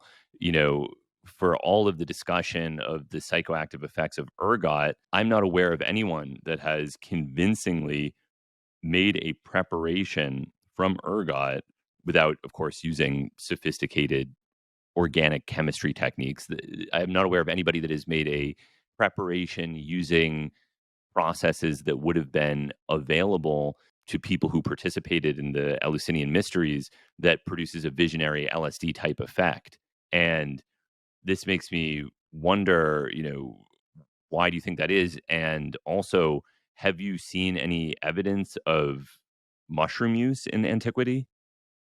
Yeah, I'll answer the second part first. Yeah, ton of mushroom use. Every time for the last 10 years that I've gotten a reference to mushrooms, I'll send to Ruck just to pile on, man, because people were giving them a hard time about talking about use of mushrooms in antiquity. And it's all over the medical stuff, right? So yeah, and so yeah, the mushroom stuff is there. It's not in this formula, but could it also be a factor that this formula for the Theriac, you have to actually let it sit for years, right? It has to be sit for 12 years before it's fully potent. And Galen says you can use it up to about 60 years. Okay, so that alone, and to answer the first part of your question, Galen specifically addresses this. He says, look, these are complex formulae, and if you don't do it exactly in this way, or he says there are a couple of variations. This doctor has this one, this doctor has that one. He gives a couple of variations, but he says if you don't prepare it exactly in the right way, it will not work. Nothing will happen. The cacaon is one ingredient. That thing that they're using that you're talking, does it have the, you know, ergot in it? That is one ingredient in this formula. I don't know what happens in their processing. That's why I'd love for a chemist like you to be able to look at it and say, this is what they're ultimately extracting. This is what their active principles are. I would love that.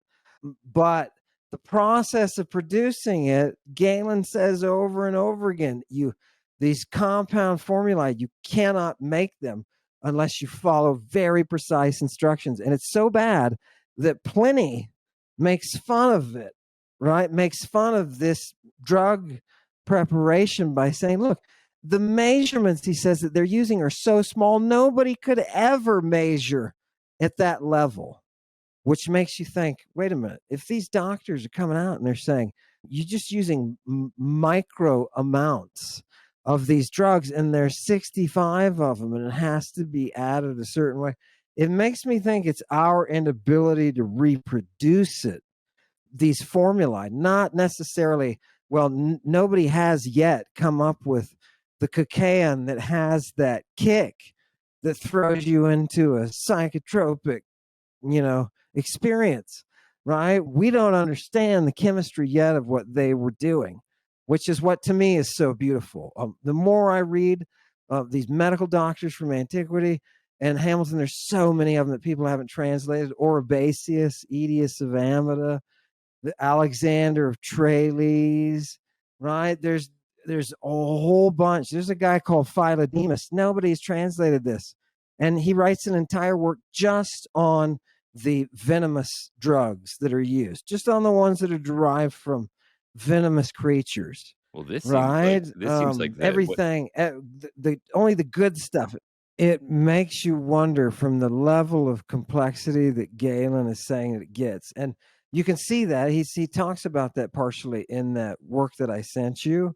I want you to also know, Hamilton, that there's a ton of other works just by Galen. For example, he wrote a work called The Antidotes, and that's never been translated. Nobody has delved into that, and it's a huge work. It makes this one look tiny. And he talks about how these drugs are working, how they work as simples, how they work as compounds. But he's rubbing up against the same ceiling that you and I are talking about, in that he says, how do we find out? How do we really find out and test? Well, he says, for example, you can test a purgative on a person. You can give them the Theriac beforehand.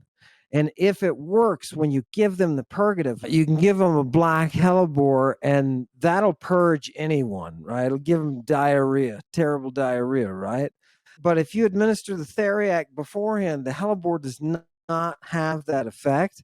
And Galen says it'll go on and have a different effect in the body. So it'll clear out the mucus that you have in your lungs on top of not purging you.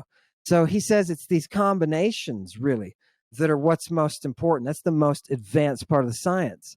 That's what I'm wondering. We talk about the cocaine and is it LSD? Because we're thinking in unidimensional terms. This is the first dimension. We need to think about not what that drug does alone, but what it does in a group and how it works. It can be incapacitated as a toxin and capacitated as a cardiac stimulant. That's the level of advanced pharmacology that these physicians are running up against, these very reputable, mainstream pagan physicians. So I'm just wondering, is it that we don't understand how the ancient medicine works? Is that part of it? They are keeping, it is a huge secret. It's a state secret what the formula is, right? You're not supposed to be able to reproduce it. The one that you take during your visit to Eleusis, you're not supposed to be able to reproduce that outside of the context of the rite. So I think you nailed it with the symbols and the images that are so important. And I know you've been there in those situations where those, religious rites really start coming to life. Is it just, I just want to ask you this because I have so much respect for what you've done. Is it the case that we can bring back this mystery, or is this forever going to be running up against the ceiling?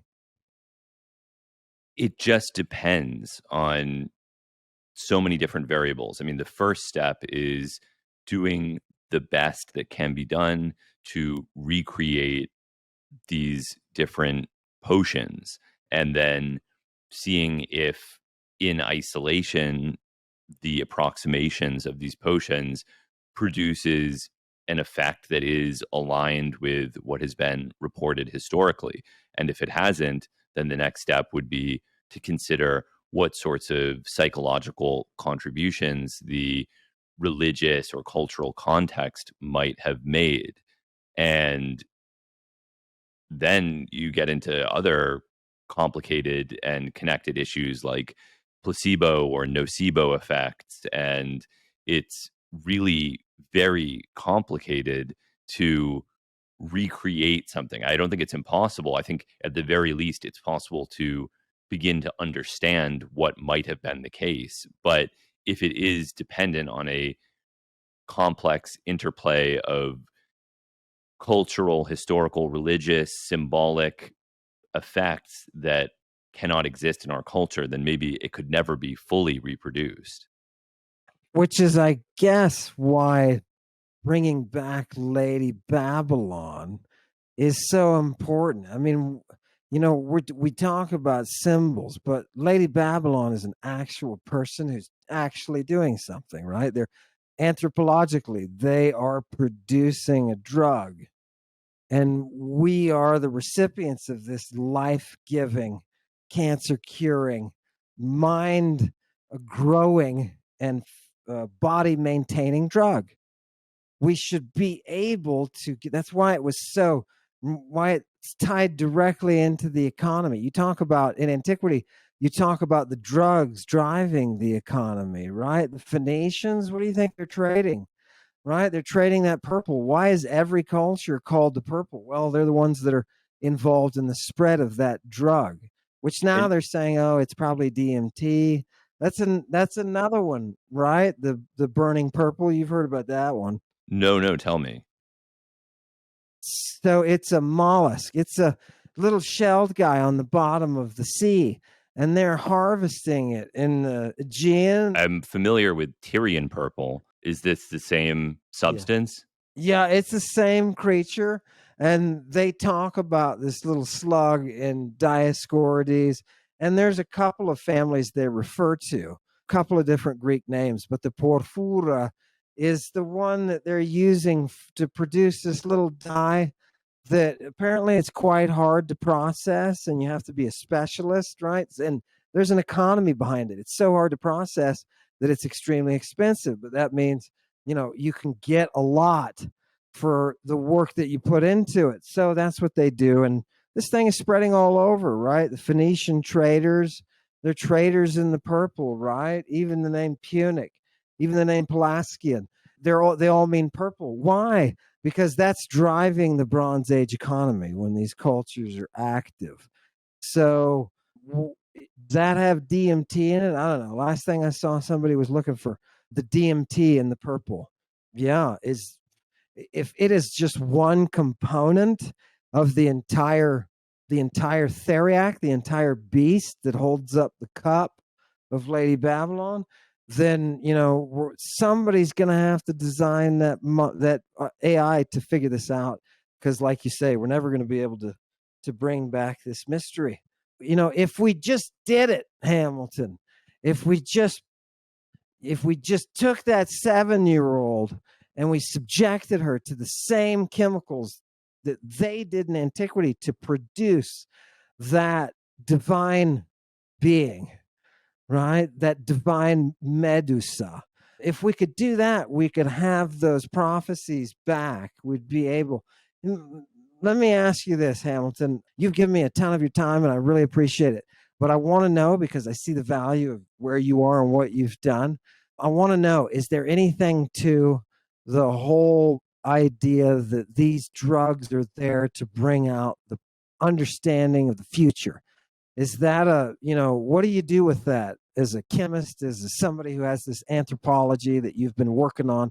What do you do with the oracle? Mm.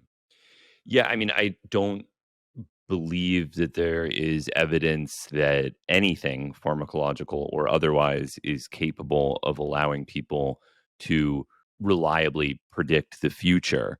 But I think that we have an amazing ability to make accurate predictions and inferences based on our intuition and knowledge of the world. So when you look at somebody who is, for example, a professional psychic or a professional palm reader, they wouldn't be in business if they weren't able to make informed assessments about people that rung true.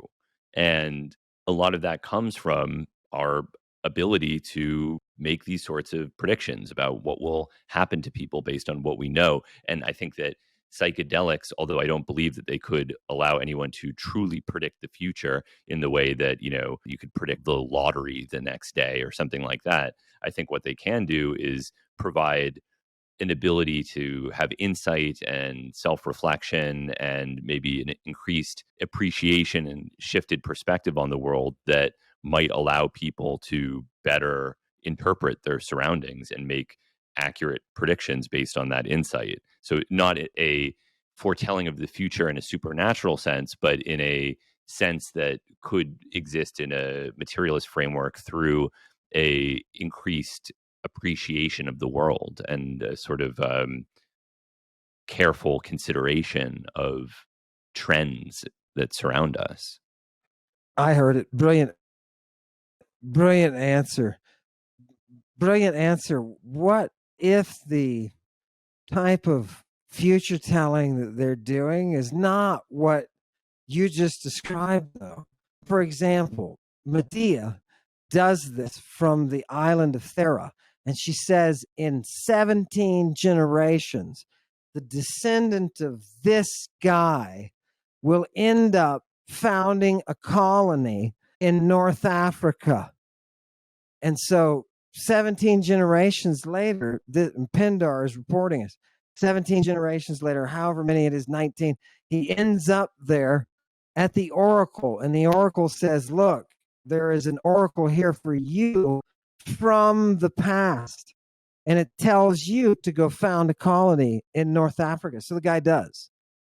That kind of, do you see how there's kind of an organized governmental oracle going on where they aren't telling you the future like a palm reader, right? They're telling you what is going to happen through the mystery. Does that make sense? Well, in that case, then it becomes a self-fulfilling prophecy. It's almost like watching it is almost like watching nation building, right? We're going to plant certain things, but we're not going to do it now. We're going to do it in a certain number of generations. It always shocked me that this is, there was a Roman prophetess named Egeria. Also, she was an Etruscan named Vagoya who practiced on the Vatican Hill, right? That's where she does her prophecy, where they worship the god Vaticanus. Goya's prophecies were so dangerous that they had to, when they were rediscovered in a later generation, they said, this will cause an uprising and we have to get rid of these. So they did. That kind of oracular empire building was a product of the Bronze Age and its use of psychotropic drugs. I'm just wondering if we can revive those psychotropic drugs. Can we drag that oracular capacity to create the future? Can we bring that back? I'm sure, for better or worse, that could be the case. Yeah. And this is something that you see today all the time.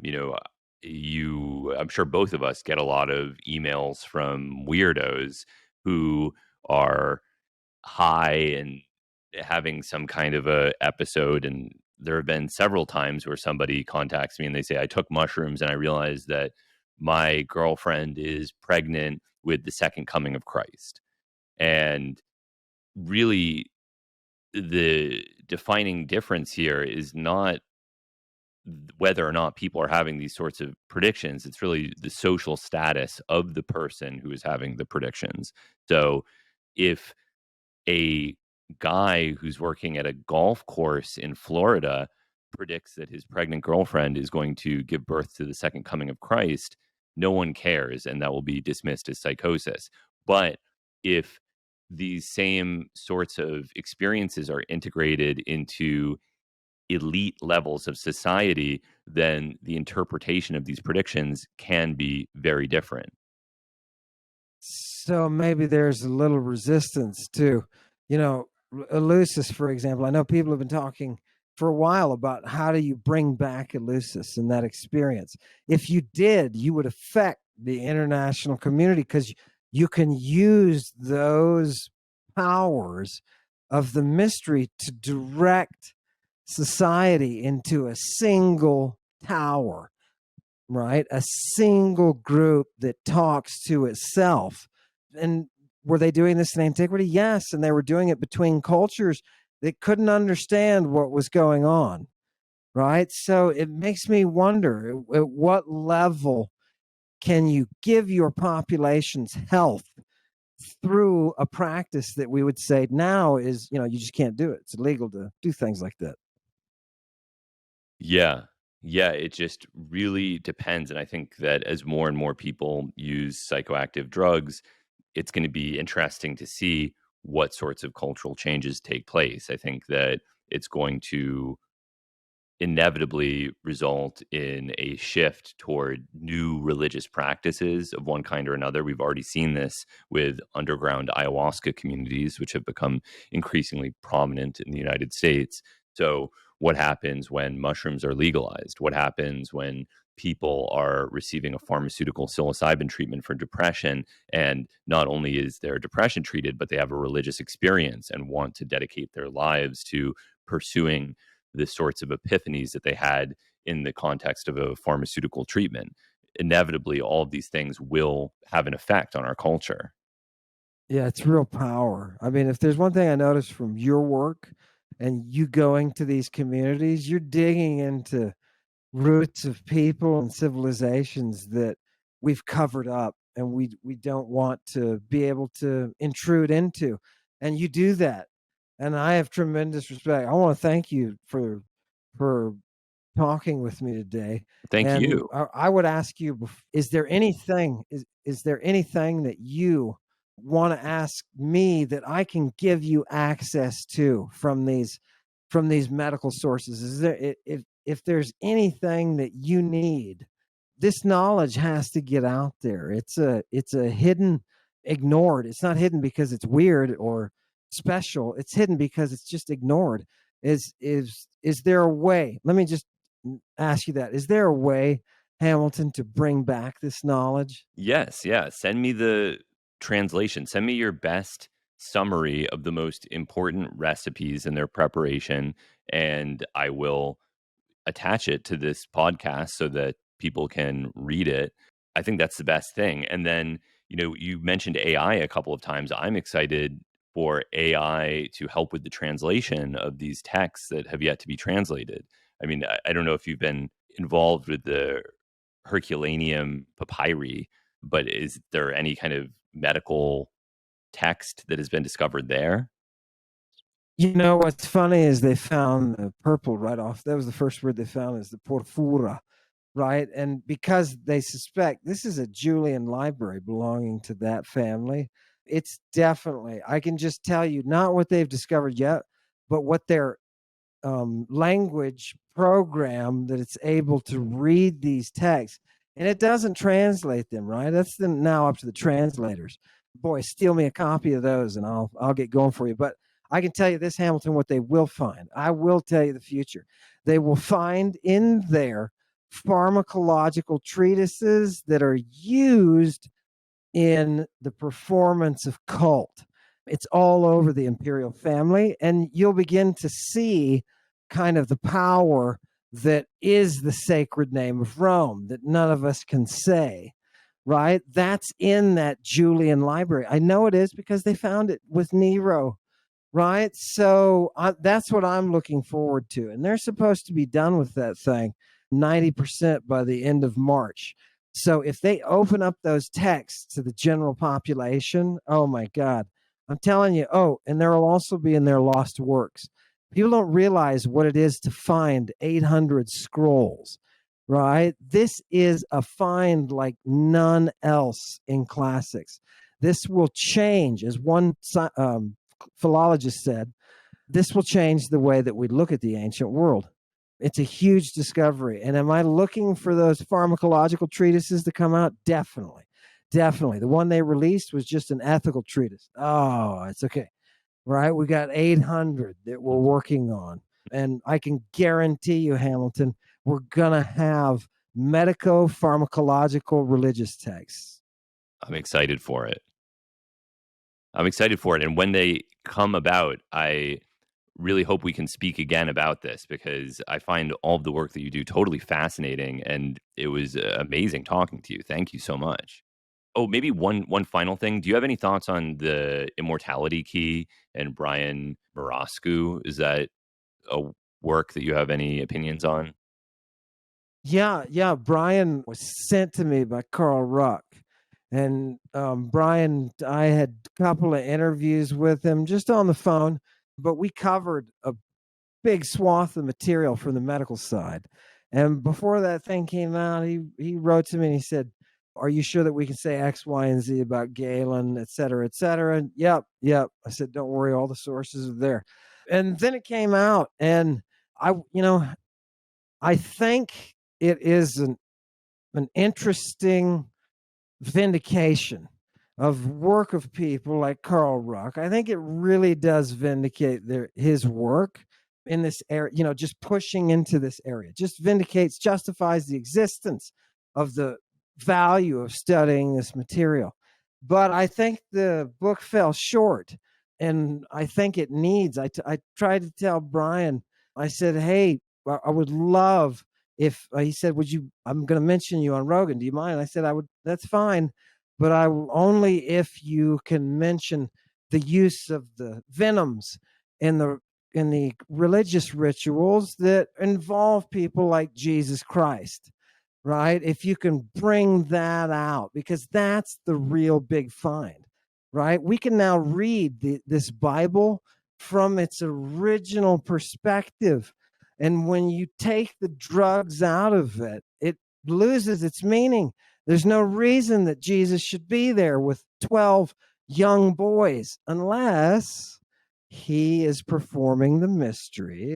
We have a record in the New Testament that we have not read. And I think, one of the things that people are asking me over and over again, it's become an interest.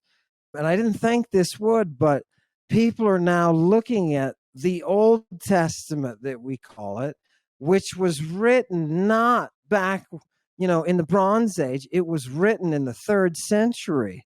And that Old Testament's original language is in Greek. The Greek achieved a higher level of technical expertise. And so the myth of the translation of the original Hebrew, that's non-existent. There's no evidence for that. And people in antiquity are saying this can't be, because the Greek of the Septuagint is using colloquial Greek, right? And that's not what you get in translation. So the Greeks and Romans didn't buy the story that Old Testament was written at some time in the 1,000 years earlier. It was a modern creation, and for some reason, people are really interested in that now. And look, Hamilton, this is just a stylistic analysis. That's all you have to do is read the Septuagint and analyze it for its style, and you can date that thing linguistically. These texts that we're using, that we call the Old Testament, these are the texts that support the very mysteries that are happening. Remember the tent that Moses makes, where you can talk to God and you have to raise the serpent in order to get there? They're using all the same technical terms to show that they're right. Look, they build this thing called a telesterion. That's the same thing the Greeks do, right? It's the same right. And so all of a sudden people say, "Oh, well, no wonder there's no mention. There's no Hebrew from the time contemporary. The Hebrew doesn't exist back in the Bronze Age. There's no evidence for it whatsoever." So, is that why all the synagogues have Greek in them? There is an authenticity to the text. They're like amber that preserves the DNA, these texts, and we have to appreciate those. Is there an AI that's going to help me translate? That's not what we need. That's not the mystery. The mystery is, what are the things that we have ignored? What are the technologies that we have ignored? And what have we lost?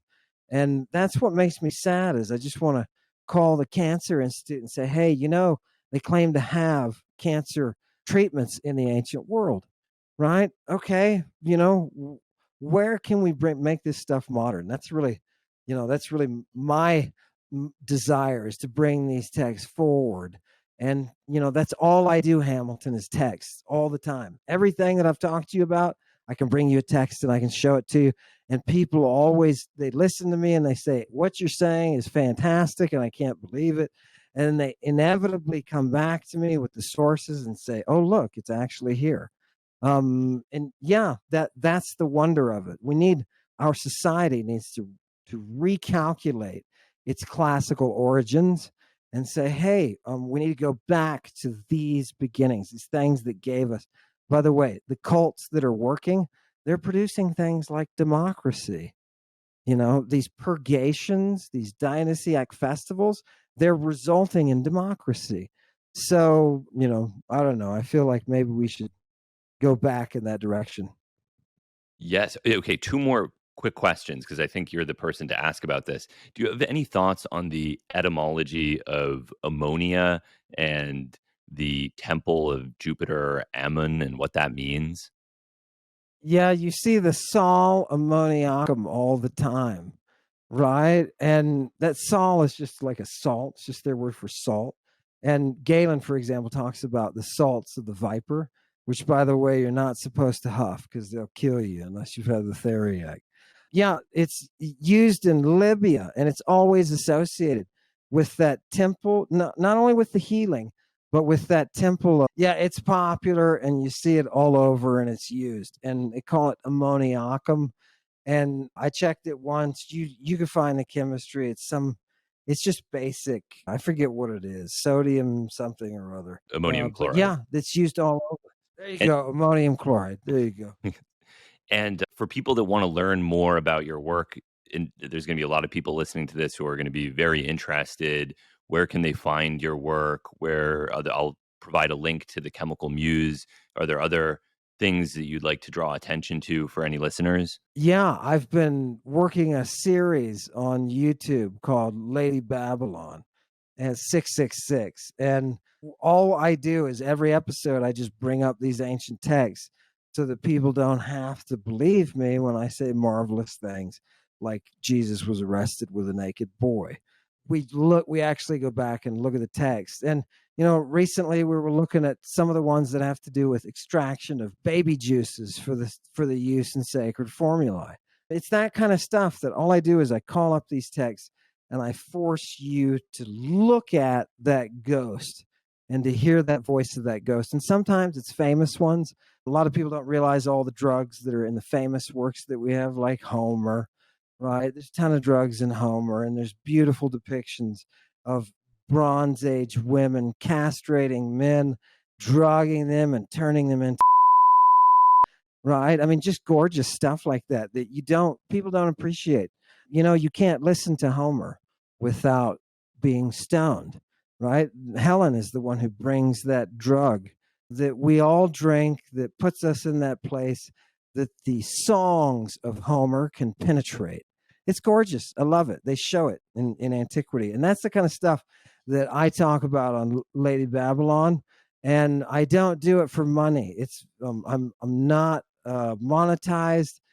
I could be monetized, but I'm not becoming monetized because my audience, they just want those sources. It's like a museum. That's what I'm trying to preserve.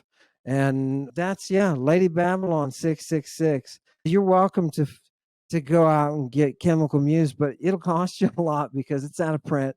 And yeah, it's expensive and I feel bad. I tell people who ask me about it, I say, just pirate a copy. And then, you can go from there.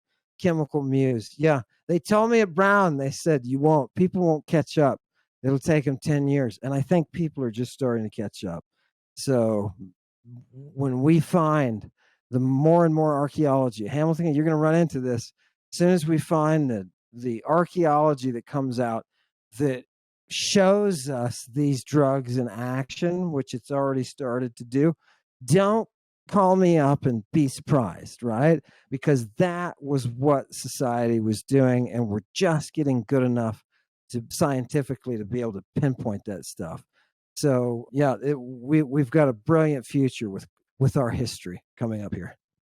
Well, thank you so much for your time. And if you can send me those recipes, I'll attach them or any other information. I'll provide a PDF of your book with your permission. And thanks again. I hope we can talk again soon because this has been a truly fascinating conversation. It's an honor and a privilege, and I hope that there is in your belly somewhere a fire, and maybe someday you and I can stand there and look at the oracle and say, wow, look what you can actually do. This is gorgeous. I love it. Thank you, Hamilton, for the opportunity, and thank you, Soren. Thank you. Thank you. All right. I'll talk to you later and have a good day. You too, Hamilton. Good to meet you.